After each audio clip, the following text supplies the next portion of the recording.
చాలా సార్లు ఇప్పటివరకు కొన్ని వందల సార్లు చెప్పుంటాను. ఏం చెప్పానంటే, నువ్వు క్రైస్తవుడు కావచ్చు, హిందువు కావచ్చు, ఇస్లాం కావచ్చు, జైనిజం కావచ్చు, సిక్కిజం కావచ్చు, నీ పరిధి వరకే నీ విశ్వాసం కొనసాగుతుంది. పరిధి దాటి భారతదేశంలో బ్రతుకుతున్నాం, బయటికి వెళ్ళిపోతాం, రోడ్డు మీద వెళ్ళిపోతున్నప్పుడు లారీ ఢీ కొట్టేసింది. లారీ ఢీ కొట్టేసిన తర్వాత వచ్చిన వాళ్ళందరూ నీ పొరుగు వారే. వాళ్ళలో ఎవరు నిన్ను హాస్పిటల్కి తీసుకెళ్తే నువ్వు వెళ్ళాలి, అంతే తప్ప రక్తలు కొట్టుకుంటూ నీదేమతం మా క్రైస్తవుడమేనా? కాదు బాబయ్య, నేను అయ్యప్ప స్వామి మాల వేసుకుని వచ్చాను బాబయ్య. అయ్యి బాబాయ్ అయితే నన్ను ముట్టుకోకు. నీదేమతం?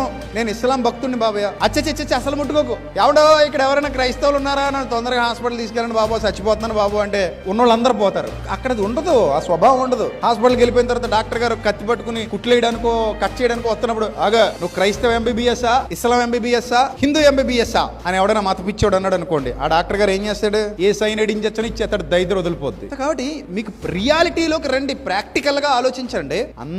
మనం అందరం కలిసి బతుకుతున్నాం ఇక్కడ, ఎవరిని మనం ద్వేషించొద్దు.